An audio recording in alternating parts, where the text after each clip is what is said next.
Assalamualaikum warahmatullahi wabarakatuh. Saya Sri Sakila Gustiani Doe. Di video kali ini akan menjelaskan mengenai fungsi manajemen pendidikan. Yang pertama yaitu perencanaan atau planning. Fungsi perencanaan adalah sebagai pedoman pelaksanaan dan pengendalian, menentukan strategi, menentukan tujuan atau kerangka tindakan untuk mencapai tujuan tertentu. Dalam menentukan rencana harus dilakukan secara matang pelaksanaan kegiatan dengan melakukan kajian secara sistematis sesuai dengan kondisi organisasi dan kemampuan sumber daya dengan tetap mengacu pada visi dan misi organisasi.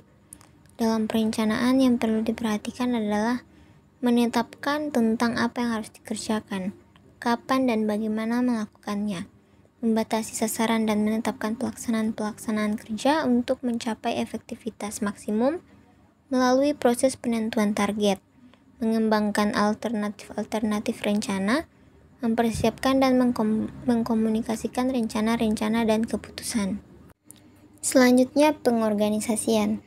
Fungsi pengorganisasian diartikan sebagai kegiatan membagi tugas kepada orang-orang yang terlibat dalam kerjasama untuk kerja.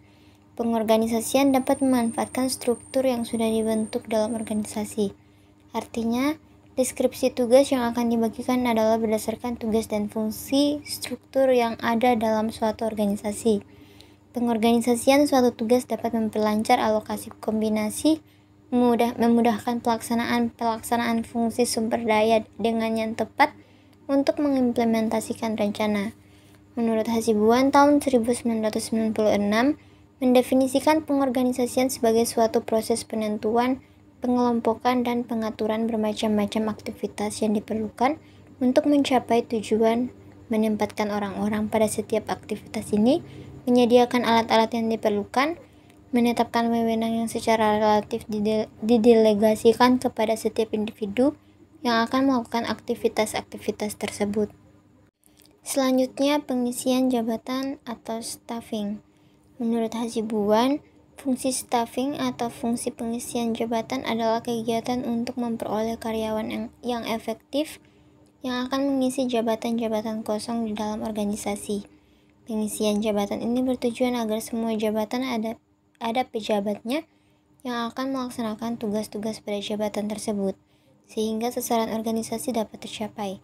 Ciri-ciri staffing yang baik menurut David Evans dalam Saifullah tahun 2012 adalah: yang pertama itu tugas individunya jelas, kemudian jabatan yang jelas, wewenang dan tanggung jawab yang jelas, deskripsi tugas dan kegiatan yang jelas, dan hubungan antar unit kerja dan hubungan antar tugasnya yang jelas. Selanjutnya, pengarahan. Pengarahan adalah proses untuk menumbuhkan semangat atau motivation pada karyawan agar dapat bekerja keras dan giat serta membimbing mereka dalam melaksanakan rencana untuk mencapai tujuan yang efektif dan efisien.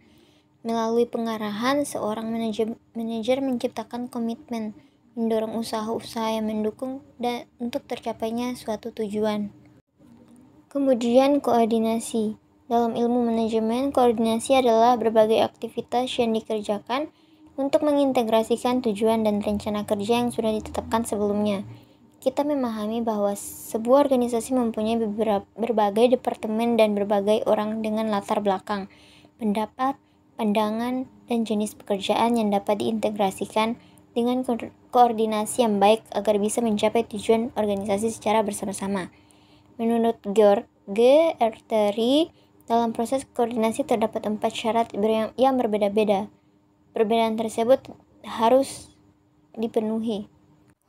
Dan yang terakhir, pengawasan atau controlling. Controlling sebagai suatu proses memantau kegiatan-kegiatan untuk memastikan bahwa kegiatan-kegiatan itu diselesaikan sebagaimana telah direncanakan dan proses mengoreksi setiap penyimpangan yang berarti.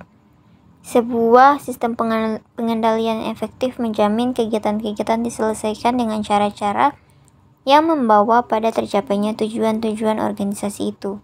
Kriteria menentukan efektivitas sebuah sistem pengendalian adalah seberapa baik sistem itu memperlancar tercapainya tujuan. Langkah-langkah controlling adalah sebagai berikut menurut Hikmah tahun 2009. Yang pertama, memeriksa semua pelaksanaan rencana. Yang kedua, mengecek semua detail aktivitas lembaga. Yang ketiga, mencocokkan antara pelaksanaan dan rencana yang sudah ditetapkan. Yang keempat, menginspeksi bentuk-bentuk kegiatan prioritas yang bersifat mendukung. Yang kelima, mengendalikan seluruh pengelolaan lembaga. Yang keenam, mengatur pelaksanaan sesuai dengan tugas dan fungsi pelaksanaan kegiatan. Dan yang terakhir, mencegah sebelum terjadi kegagalan. Mungkin itu saja yang dapat saya sampaikan dalam penyampaian kali ini.